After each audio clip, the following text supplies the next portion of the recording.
invitation to really actually invite na namin siya last minute because I know that he has so much to share na information on how to succeed no as a businessman in the marketplace.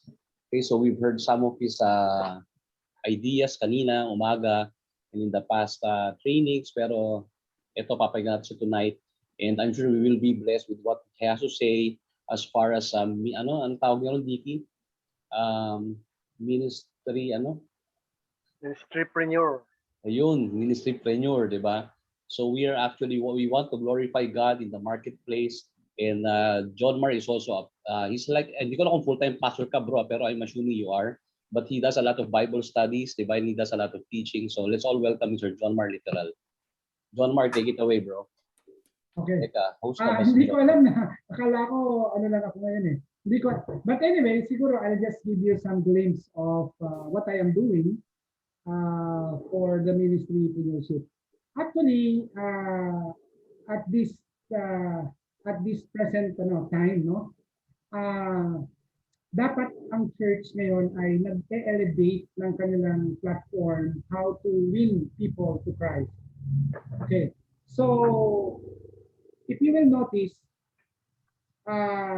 ating mga church up to now is... Ayaw mo pandagdagan yung volume mo? Okay, volume? Oo.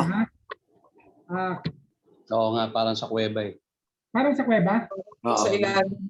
Yan. Nilapit ko lang yung camera. Kasi yung...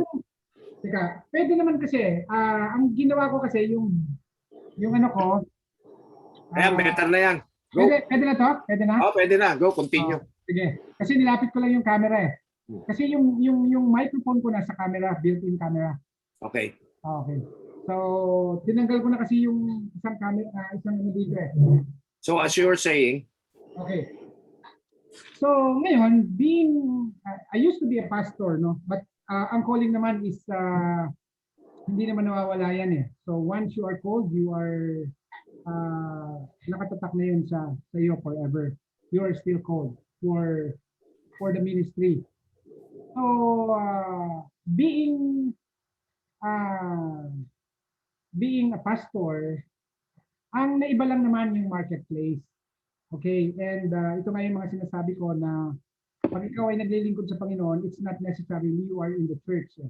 Kasi kung titingnan po natin ang mga ministry ng New Testament, yung start ng New Testament, which is in the book of Acts, chapter 2:42, di ba?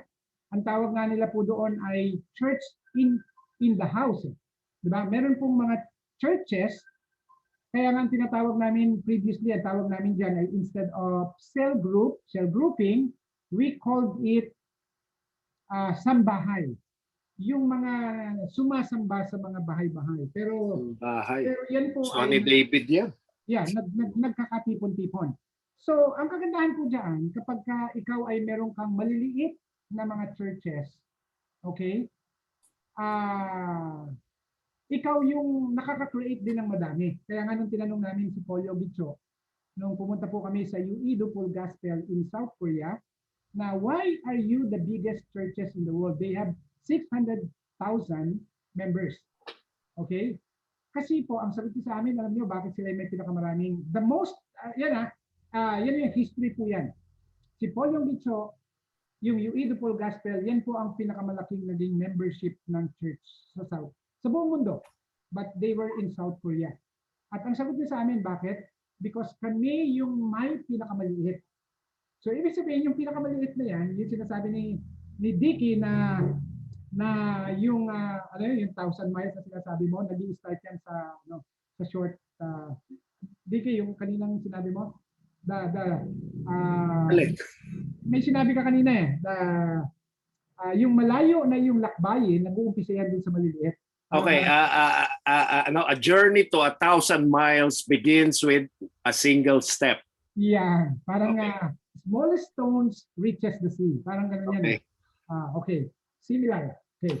Now, because of that churches, ako kasi ang parang pinakagusto ko pa rin, very fulfilling sa akin, no? At saka yung passion ko, na hindi pa rin ako mawawala dun sa ganung pag-ministry. Whether I will be full-time in the church or full-time in the corporate setup, nandun pa rin, hindi pa rin nawawala yung DNA ko na nandun na yun, nakaukit na sa aking puso nung tinanggap ko ang Panginoong Diyos sa aking buhay. So since I had that kind of call, ang nag-iiba lang po dito ay yung tinatawag na location or yung geographical place na iba po ang niche market. Okay. Pero pareho pa rin ang iyong ini-introduce. Kaya nga po, ang tawag po ngayon doon ay marketplace. Okay. Market? Marketplace. Okay. Marketplace. Okay. Kung makikita nyo, na-mention ko sa iyo, Dicky, kanina, si Brother Francis Kong. Okay. Francisco. Dati, magkasama kami niyan sa Bread of Life. At nung Nasa DCFE. Nasa DCFE siya noon eh. Dati, oo. Pero Bread of Life, hindi pa actually, hindi siya Bread of Life at that time. He wants to be a pastor of Bread of Life. But hindi siya pinayagan ng senior pastor namin, si Brother Boots. Okay. Kasi sabi niya, yung calling mo to be a businessman ay mas marami kang ma-reach out na mga lost soul in that field, doon sa corporate level. Instead of you are using by God in the church. Kasi yung mga nasa church, yun yung mga Christian na pupunta dito. But kailangan natin i-reach out yung mga hindi pa Kristiyano.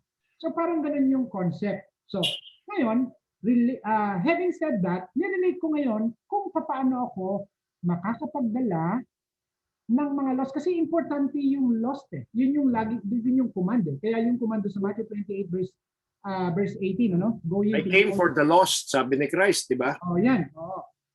So kaya nga lagi din sinasabi doon, the harvest is plentiful, but the workers are few. So importante yun eh. Kasi if there is one soul na nadala ka sa Panginoon, there are thousands of angels praising, di ba? So in heaven. So that's why ang pinaka bottom line is how many souls that you brought to God. So ngayon, it's not just only the discipleship. Eh. Para bang i-disciple mo siya, tuturuan mo siya for a while, andali lang.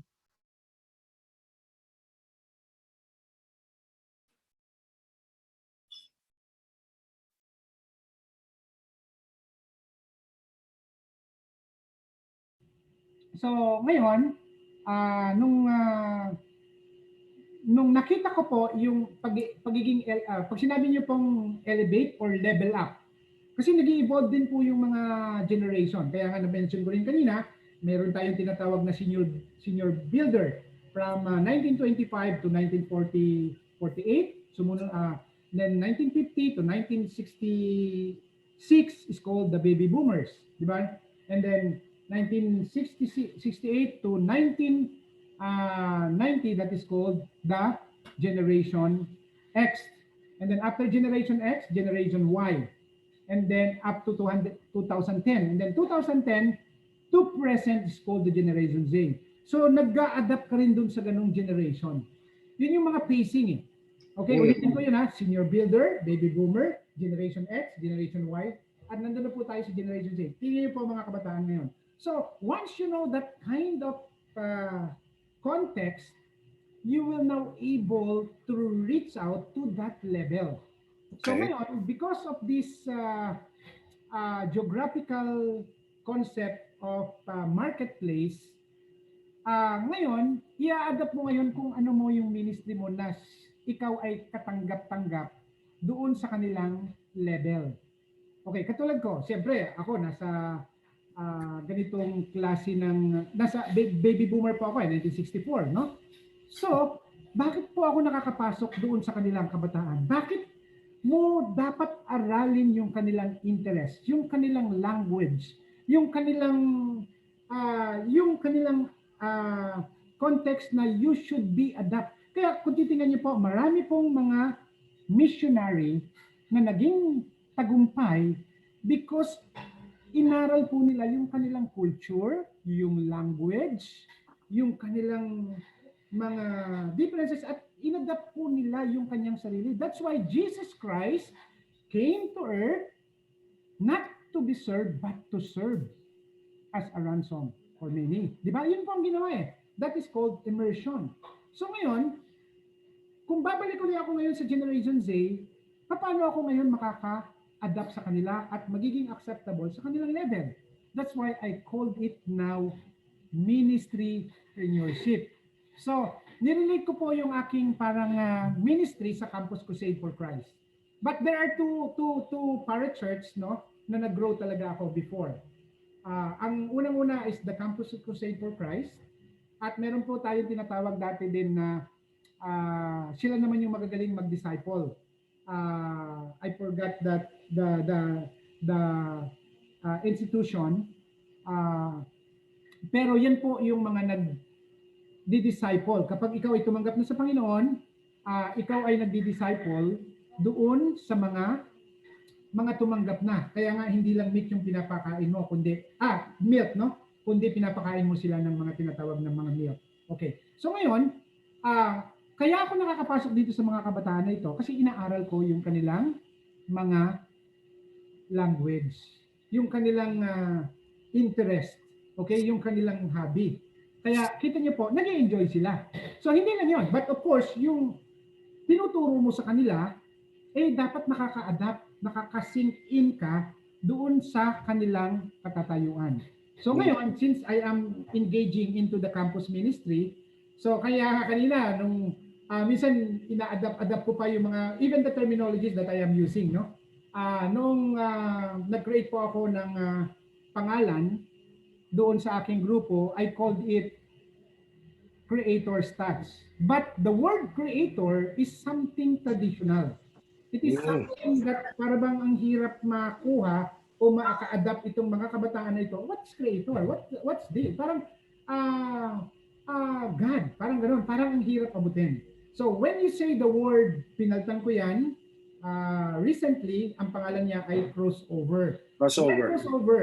Kasi ang crossover is a word that bridging the gap from the student, from the graduating student or student ka pa lamang to a career path. So meron ka na agad na transition. Na yung mga bata, meron silang expectation doon sa ministry na gagawin mo sila so that they will be inspired, you know, and they are also para bang magiging serious na, no, sa kanilang mga pag-aaral because meron silang expectation and inspiration that once they do this or engage, no, hindi lang do this, no, yung kundi mai-engage sila dun sa ganitong klase ng corporate level, nakaka-boost ng moral yun sa kanilang pag-aaral. And of course, with that inspiration, they will be able to do their best doon sa ganun. Kasi po, ang tinuturo ko po ngayon, kaya ministrypreneurship is, it's a combination ng corporate doon sa ministry. Para bang, for example, bibigyan ko kayo ng halimbawa. Kung titingnan niyo po si Jesus Christ, nung siya po ay nag-ministry sa lupa, okay? Inaabot niya po yung mga level ng mga mangingisda. Okay? Hindi lang po yun, ano? Kita niyo po si Jesus Christ. Ang ginawa niya muna, pinakain niya yung mga tao. Tinignan niya muna may mga pangangailangan. Inabot niya muna yung mga needs. Ano yung pangangailangan, di ba? Tinignan niya, ano yung mga pangangailangan, karamihan? Feeding. Ano pa yung iba? Healing. Ano pa yung iba? Deliverance. Marami po nung mga nag-cast out ng mga demon-possessed at those times, di ba? So, if you are looking back to what Jesus Christ did for His ministry on earth during those times, di mo pong i-relate yan sa kapanahunan ngayon. Dapat alam mo lang yung paano mo basahin yung kapanahunan ngayon at kung paano mo i-adapt yung, kaya pag tinignan niyo po yung, yung time, yun po maganda eh. Timeless siya. Yung ministry of Jesus Christ can be adaptable not only yung mga 10th century or 18th century, but also at present time. Why? Because the Holy Spirit that God promised to us, na yan ang magbibigay sa atin ng power, like Jesus Christ, what He said in John chapter 16, verse 11, ang sabi niya, the things that I do, you can do also. Why? Because I am going to the Father, And when I'm going to the Father, the Holy Spirit or the Paracletos will come upon you. So that you will have power. Yun yung Acts 1:8 nung dumating, nung pag alis ni Jesus Christ dito, nung kanyang after resurrection, 40 days siya nag-stay, and then nung nalift na siya sa heaven, the Holy Spirit nagbumagba. Kaya kita niyo yung mga kahit tayo, naka-experience tayo mga Christian, di ba? Yung mga feeling of the Holy Spirit, saka yung mga indwelling, in feeling, di ba? Na-experience natin yan at naramdaman natin yung Holy Spirit na up to now, hindi nagbabago yan. Kaya nga yung application nung time na yun is the same application up to now because bakit ito timeless? Because it is the same Spirit that was indwelled to us noong panahon na yun at yung kapanahonan din natin ngayon. Yun ang sinasabi dito eh. Kaya nga, ang ganda pa doon sinabi ni Jesus Christ, no? Hindi lang yung mga ginagawa ko, idudugtungan pa rin natin yun, John chapter 16, no? Verse 11, not only the things that I do, and you can also do greater things that I do. Bakit greater things? Tingnan si Jesus Christ. Ano yung focus niya at the time? He focused on the 12. Pero pagdating dun sa Acts 1:8, Acts chapter 2, verse 42, what happened? Kita niyo po, yun ang sinasabing miracle. Ang miracle ay hindi po yung nakakita ka na healing, na nag-cast out ng demon. Ang pinaka-miracle na nangyari po sa tao ay yung pagkakatransform natin na tayo po ay nagkaroon ng Espiritu Santo sa atin pong buhay. Kaya nga po ang na-save during those time, sa Acts chapter 42, ay may higit, kulang-kulang na 3,000 added every day to the church. Yun po yung miracle eh.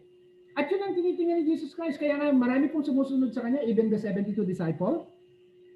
Kasi itong mga 72 na ito, mahilig lang dun sa mga miracle, signs, and wonders. If I did not perform those kind of miracle, hindi na yun sumusunod eh. Pero ang tunay na tinitingnan ng Diyos na miracle talaga sa atin is the work of the Holy Spirit that transform in our life. Kaya nga dun sa book of Joel, sinabi po yun eh, na I will change your heart of stone by the heart of flesh. Kaya yun ang pinaka greater transformation, a miracle that had happened to us. So again, going back to the ministry, na ministrypreneurship, in-apply po natin yan sa panahon ngayon. So, but ang kagandahan dun sa pinangako ni Jesus Christ, ito po yung maganda eh. Kaya hindi po nawawala. Yung greater things that I do, and sinabi ni Jesus Christ dun sa John chapter 16 verse 18, bakit mas malaki pa ang magagawa niyo? Sabi niya sa verse 18, I will prove that to you because I will not leave you orphan. Ang ganda na sinabi niya doon. Paano? Pag tinignan niyo po yung Luke 11, 1-12, nung nangisda sila Peter, at nung si Jesus Christ ay resurrected na, John chapter 21, 1-12 din. Pag tinignan niyo, same parallelism, di ba?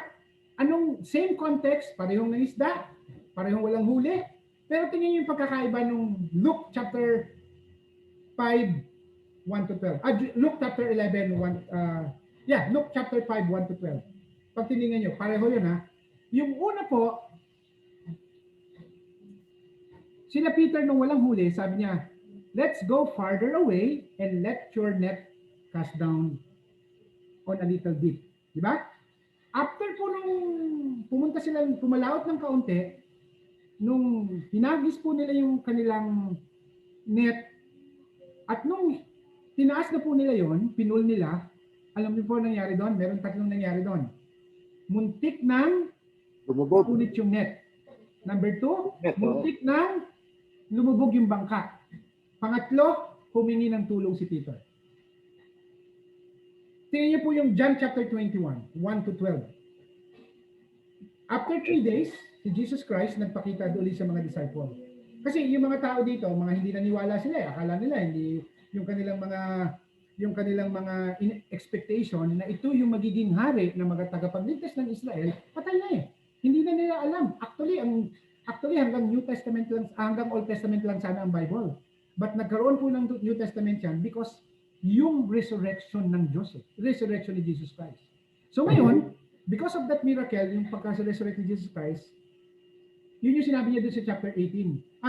John 16:18, that I will prove to you because I will not leave you orphan. So, he stayed on earth for 40 days. But on the fourth day, nagpakita sila eh. Dahil itong mga mangingisda na to, ay wala na yung pag-asa natin eh. Yung nangako sa atin, di ba? So, anong ginawa nila? Balik ulit sila sa pangingisda. Tapos na ulit. Balik ulit. Pero again, walang nahuli.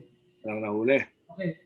Pero, nagpakita si Jesus Christ. Pero ang unang kasi nakaka-recognize kay Jesus Christ is always John. John the Beloved. Kasi si Peter, lagi siyang believing is to see.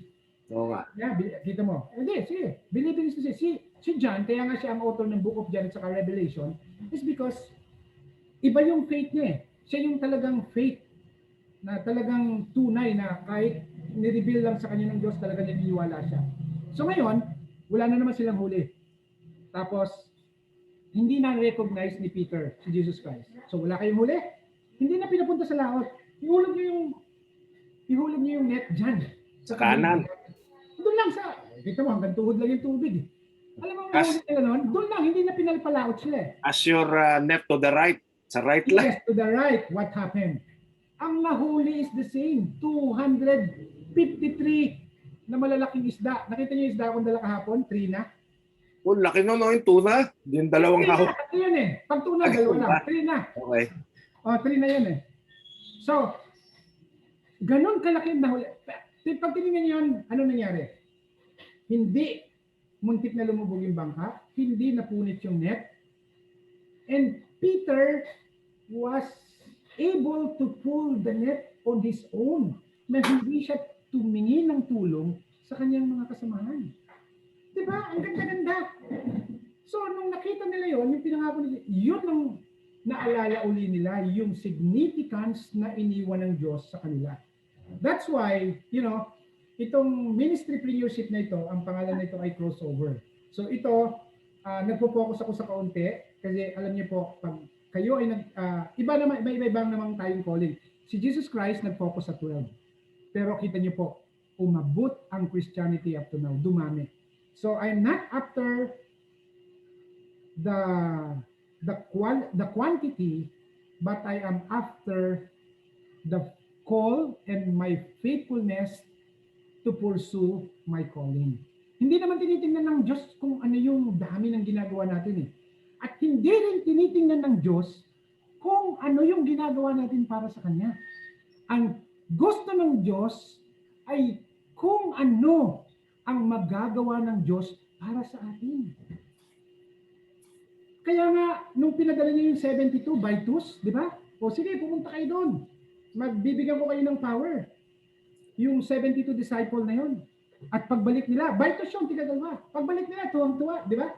Tuwang-tuwa sila. Sabi niya, Lord, thank you because all things are submitted to us. Tuwang-tuwa sila, those who have the power, yung mga miracle, signs, and wonders. Pero sabi ng Diyos sa kanila, don't be in joy that all things are submitted to you, but be in joy that your name are written in the book of life. Again, why I am saying that yung mga ginagawa, of course, importante din yan. Pero ang tinitingnan ng Diyos sa atin yung faithfulness. At kapag tayo ay faithful at sumusunod tayo sa Diyos, nandun nakaka-operate ang Diyos sa buhay natin. Doon siya nag-ooperate eh. At pag nag-ooperate siya sa atin, doon siya nagle-level up to increase our maturity. At doon natin makikita how God is transforming us from glory to glory. So, ngayon, going back to the ministry that I have currently in this in University of Makati. Pero kasi simula ko lang po nito eh. So just less than 2 months pa lang ito, but my goal is to reach out all campuses in Metro Manila. At ang maganda po dito, yung akin pong goal dito is bridging. Kaya nga crossover, no? Bridging. Tutulungan natin sila sa trabaho. So anong relevance itong trabaho? Nung nangisda itong mga sila Peter, no? Tinulungan din sila sa trabaho ni Jesus Christ. Na inabot muna yung kanilang mga pangangailangan. Okay? in-address muna yung kanilang mga immediate needs. So right now, I am doing the same pattern na I have to address. Kaya nga, kita niyo po, sinusundo ko ho yan, mga yan. Sinusundo ko yan. Pupunta dito, Talaga. diba? Pampers di ba? Pero makikita niyo po yung growth na ngayon. Pumupunta na ho sila mag-isa dito. Sabay-sabay sila. Pero ganun sa umpisa, you have to sacrifice Pero pag naintindihan na nila yung significance ng life mo, why are you doing that sacrifice for them, they would know. They would know. Na oo nga no? So, inspired po sila. At kahit po anong gawin nila ngayon, that call, they would pursue it. Kaya nga, yun po ang nakikita ko na growth in a short period of time pa lang, no? It's only less than 2 months, nakikita ko na po yung kanilang pagtugon doon sa panawagan na yun. Kaya nga sabi ko sa kanila, kayo yung magiging core na you will not only fisherman, but a fisherman. Pag sinabi mong fisherman, yun yung secular work natin So you will have this work in the corporate later on, pero ang pinaka-bottom line, kaya nyo ginagawa yung mga bagay na yan, ay yan yung gagamitin nyo as a tent making, okay, na katulad ng ginawa ni Pablo, na you are not dependent at this time. Kasi alam niyo po, nakikita ko nung ako po yung nagpa-pastor, minsan ang hirap din Pero alam mo po ang mga effective na nakakapagdala ho sa mga Panginoon, yung mga businessman. Why? Because you have a model na ikaw yung hindi ka naghihikaw sa buhay. Ang hirap ho kasi yung para bang naghihikaw ka, wala kang makain, nagtuturo ka ng mga ganito, nag-i-inspire ka ng mga ganito, and yet wala kang makain So ngayon, nakikita nila na, not because you are well off, no? But of course, pag tinignan nyo si Pablo, ginawa niya yan, yung pagiging tent maker. Ang ibig sabihin po ng tent maker, so that he will not be dependent to those who are giving offering for him, but he wants not to depend on him. But of course, tinatanggap lang ni Pablo yon para yung blessing na binigay nila, magkakaroon po ng flow na babalik din po yun sa kanila ng Diyos. Okay, that's why I am doing the same. So, ngayon, dahil po sa aming mga ginagawa dito, so yung ministrypreneurship ay tinuturuan ko po sila kung paano maging think tank in a corporate setup. Okay. Ano yung think tank?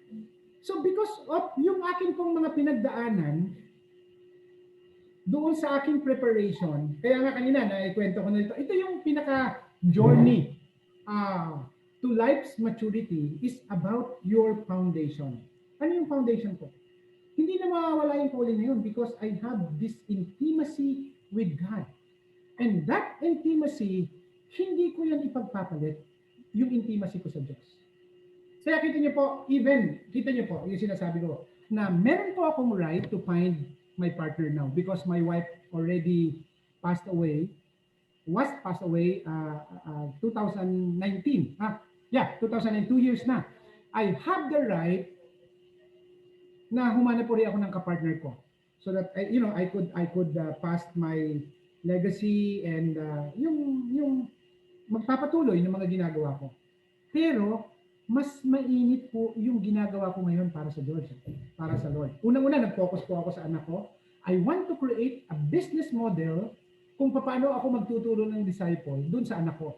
Kaya nga, pag pumupunta sa yung mga tao dito, wow, they really believe on my son. Because of how to become a think tank. Bakit siya nakaka-create or nakaka-acquire ng ganong kalalim at kalawak na information at that young age? Because you have the pattern. So what I am saying is mas talagang focus ako na kahit ako may right na gawin ko to find a new one for my partner, hindi yun ang ginagawa ko Bakit po? Kasi minsan, dapat po nating timplahin. Kaya minsan, after ng ating relationship, yung faith mo and then yung choices mo. So ngayon, ang tinitingnan ko po doon sa isang banda is minsan yung tinatawag na yung kinento ni Robert Lustig, no? Called the dopamine. The dopamine and the serotonin.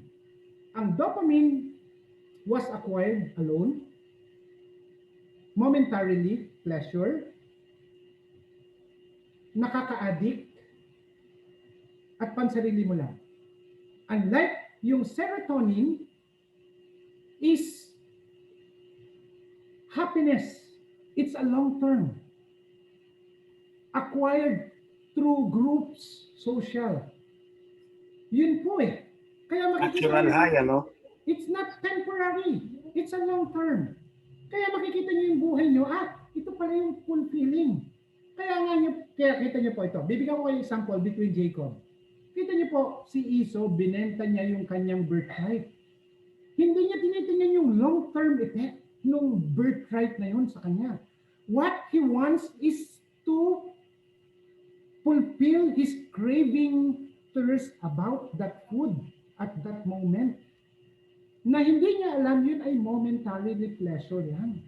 Kaya nga pagdating mo dun sa Hebrews 12, verse 16, immorality pala yun eh. Na pinagpalit mo yung blessing ng Diyos. Pag sinabi mong blessing ng Diyos, it's not just a blessing of God eh, but the God Himself eh. Doon sa momentarily pleasure. So ano ba yung pinakamahalaga sa buhay natin?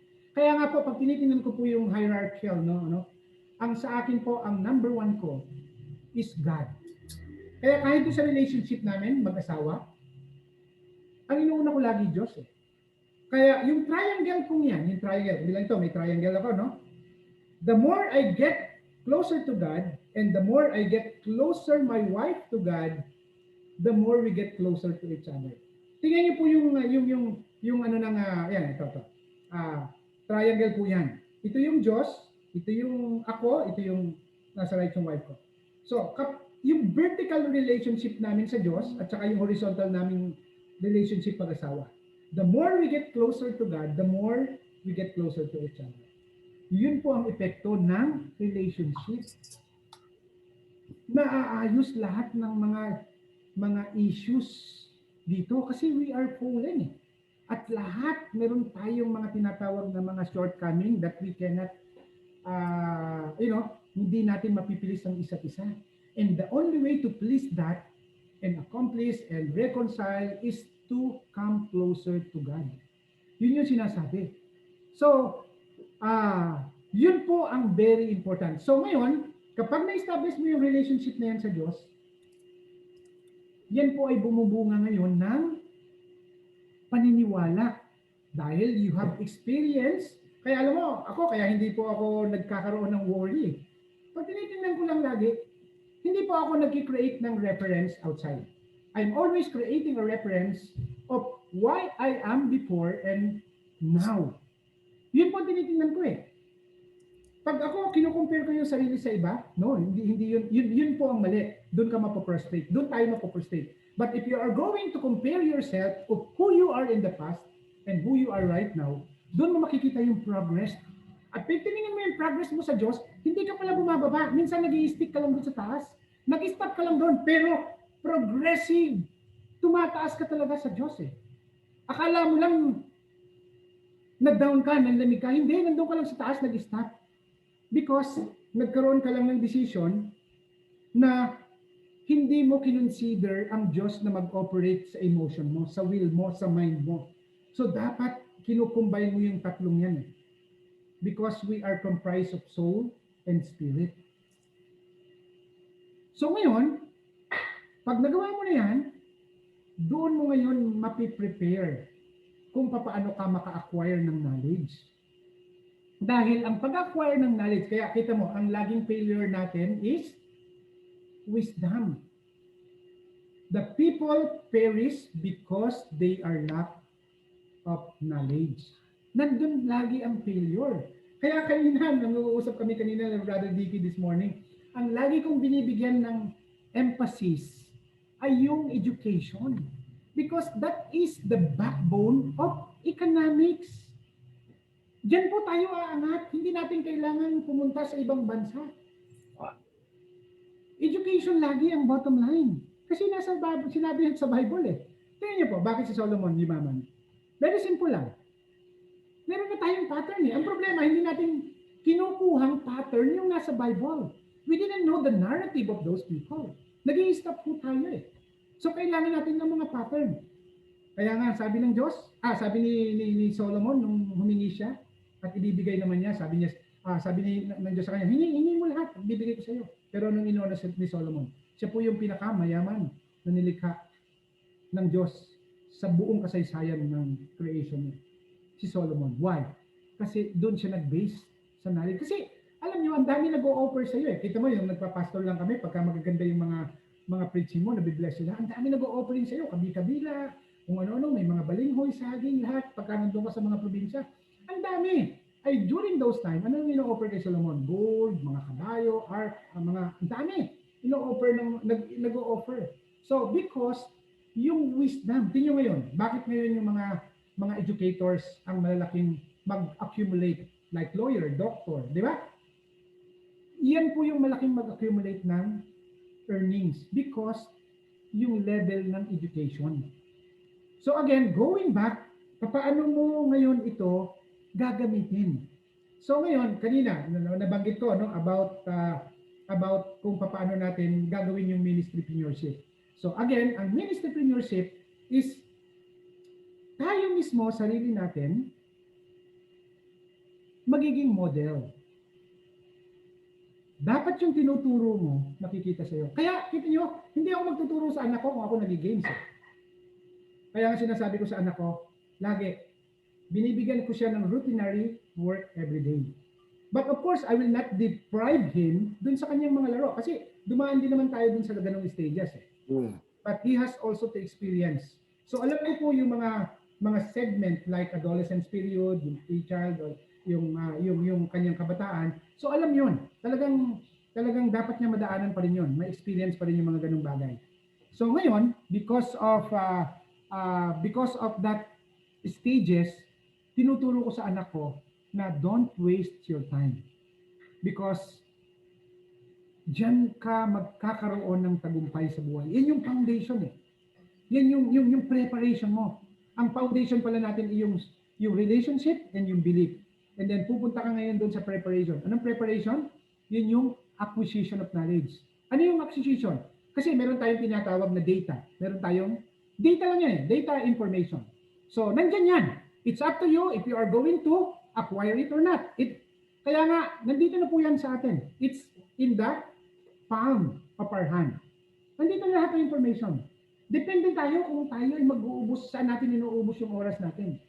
Ano yung motivation natin? Bakit ito yung pinaka-importante sa buhay natin? Nandito na lang eh. Depende yan sa atin. So ngayon, dahil nandiyan na yung information lang yan pag hindi mo kinuha yan. Pero kapag kinuha mo yan, nagiging knowledge. So pag yun ng knowledge na, uy, alam ko na to. But again, tinuturuan ko yung anak ko, knowledge yan. Pero unless you engage your emotion to your theoretical information, that will not become wisdom. Because wisdom is the integration of knowledge from your will, your thoughts, and your emotion with implementation. Yun yung applied. Kaya naging knowledge po yun. So, that knowledge, doon mo kayo makikita na kapag nag-iisip ka ngayon, bakit kaya pag nag-create ka, alam mo yung mga tinatawag na analytics, no? Kaya minsan ang tunay talaga na nagiging successful, minsan nare-reach out nila yung 60. Nandun lahat eh. Bihira yung mga nasa lower age.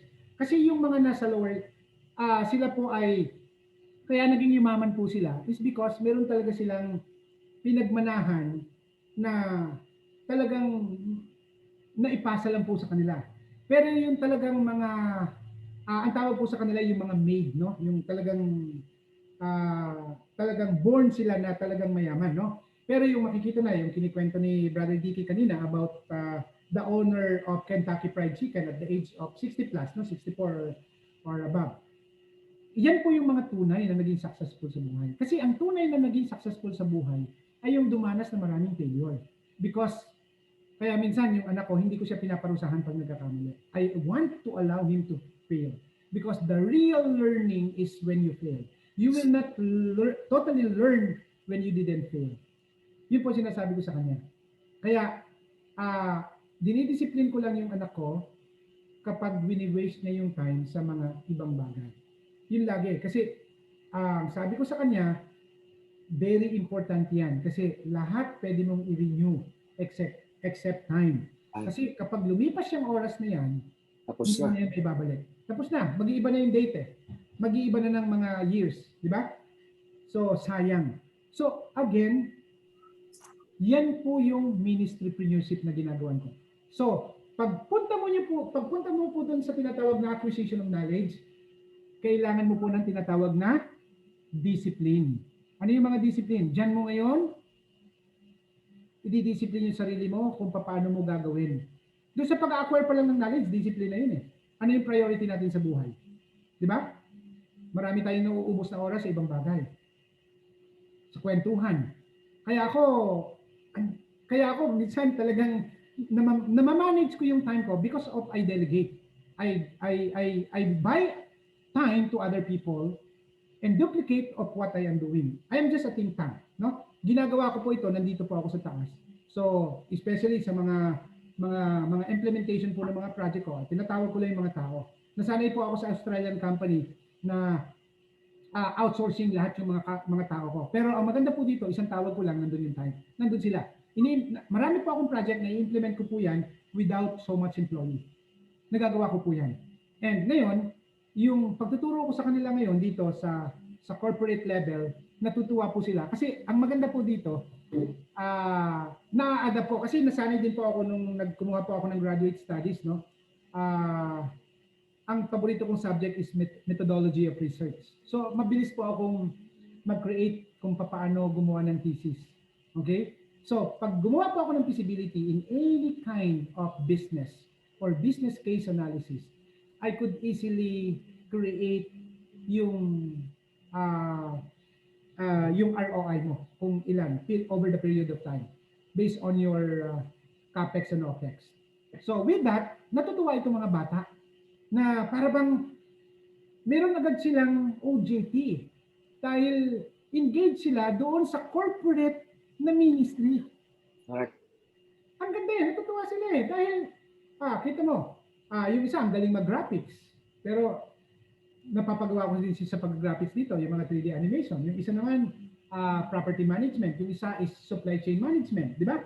So, kaya nga, minsan, di ba, may mga supply chain tayo. I-engage ko sila dito minsan sa as OJT nila.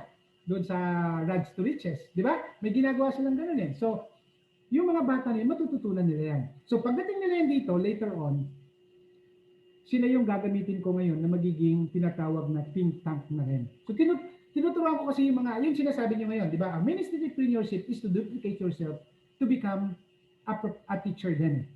Kung ano yung ginagawa mo ngayon is dinoduplicate mo. Kaya po ako, kahit na dami kong engagement, dito pa lang sa company ko, I have 8 company engagement. I have 8 corporate engagement. I have other na hindi pa ako nakalista doon. Ang dami ko pang mga sideline sa labas. So itong Rags to Riches, hindi pa nga ito kasali. Pero makikita niyo po, why I am able to manage my time. What is the secret? Diba?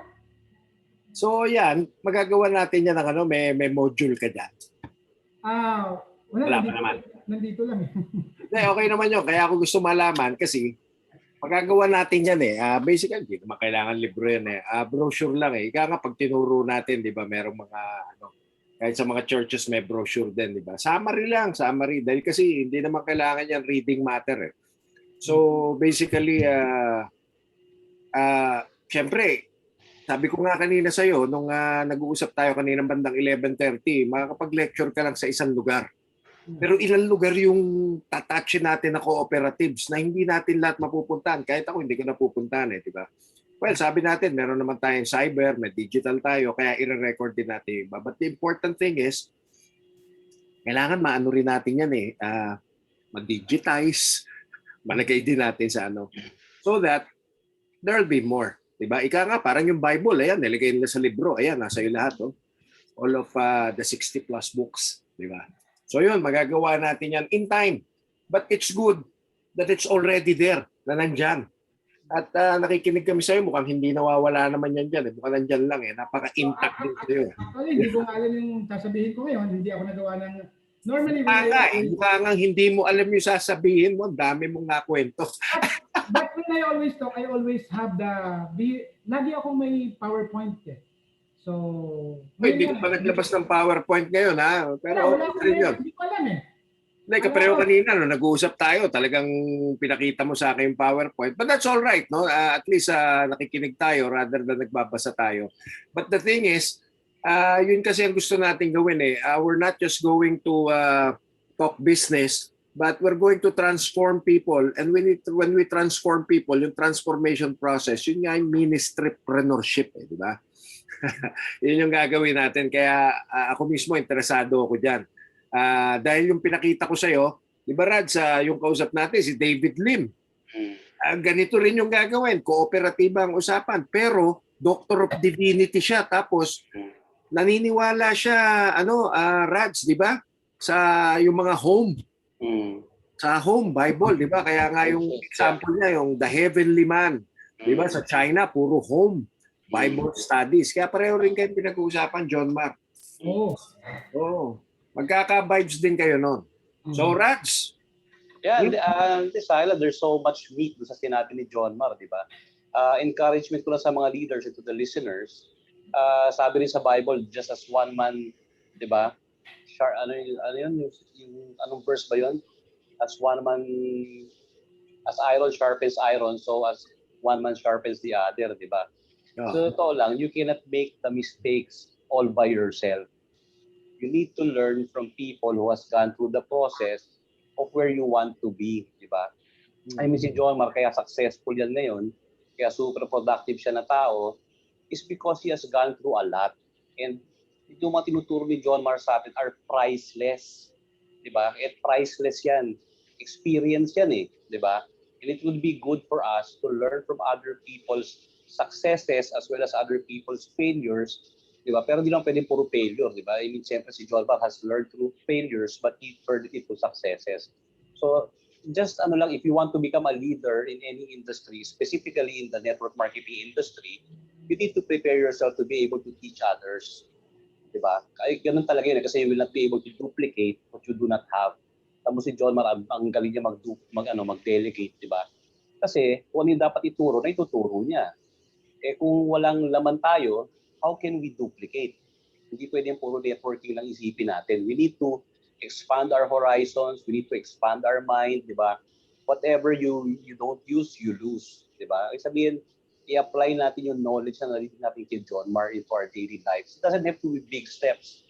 Baby steps lang. Try to find something in ourselves to improve, di ba? Ano yung habit ni John Mar? Mahilig magbasa. Magaling mag-budget ng oras. Namimili siya ng taong kausap, di ba? So sabihin, those things we can apply already. Diba? So sabihin, knowledge is not power, applied knowledge is power, di ba? That's where you get the learnings, di ba, John Mark? Yeah. So ang encouragement ko lang sa ating mga coaches, let's not miss these trainings, And if you want to really duplicate what you have, make sure you invite all of your members here. Kasi hindi sila gagaling kung wala sila dito, di ba? Kumbaga sa estudyante, imposible makapasa sa exam kung wala sa classroom lagi, kagaya ko dati. Lasal. Nasa labas lagi ng school, di ba? Diba? So anyway, John Mar, maraming salamat sa shinare mo, di ba? Again, ulitin ko lang sa'yo, this is not going to be the last, di ba? We look forward to formalizing your system of teaching and hope we can, easily level up and duplicate what you have. Kailangan ng network. And if you want to stand out as a network marketing company, it all depends on the leadership. Everything. Actually, brother, talagang hindi ito ang una tuli. Okay, naging rags to riches na siya. Tapos sabi natin, yung internet distributorship, resellership. Ayan, nandun siya. And then, kaninang umaga nga, kaya ang haba ng usapan, umabot kami ng mag-aalauna na kanina, no? Ibig sabihin, pagkatapos ng Channel 31 show, umabot kami ng mag-aalauna na. Pinag-usapan namin agriculture because now on the 3rd, R2R, internet, ngayon on the 3rd, we're going to apply is day 3.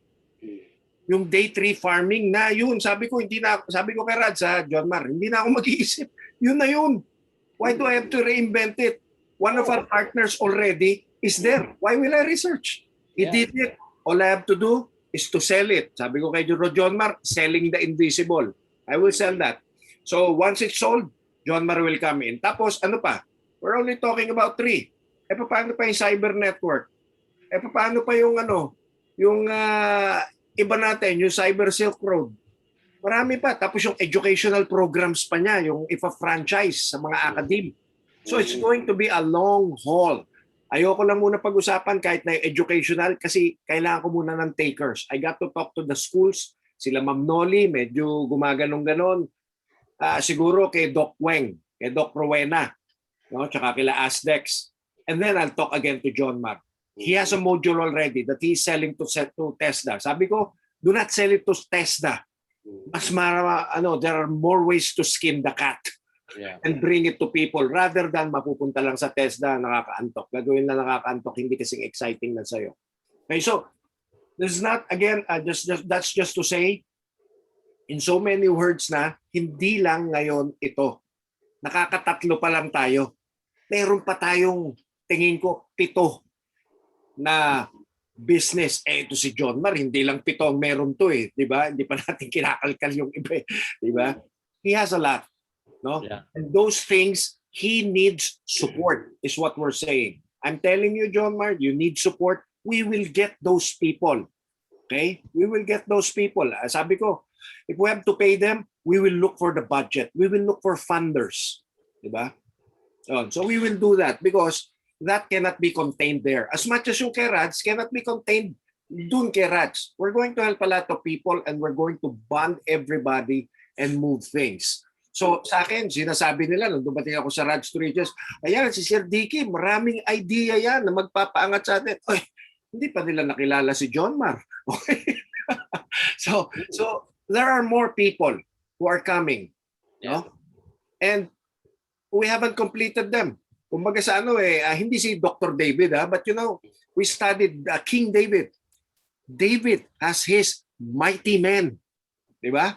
David's mighty men. So we are the Lord's mighty men. Okay? And it's only the beginning because there will be war coming and we need to be strong. So we're now preparing. John Mar is now teaching the base structure, ministrypreneurship. We're going to apply that. Yep. Anyway,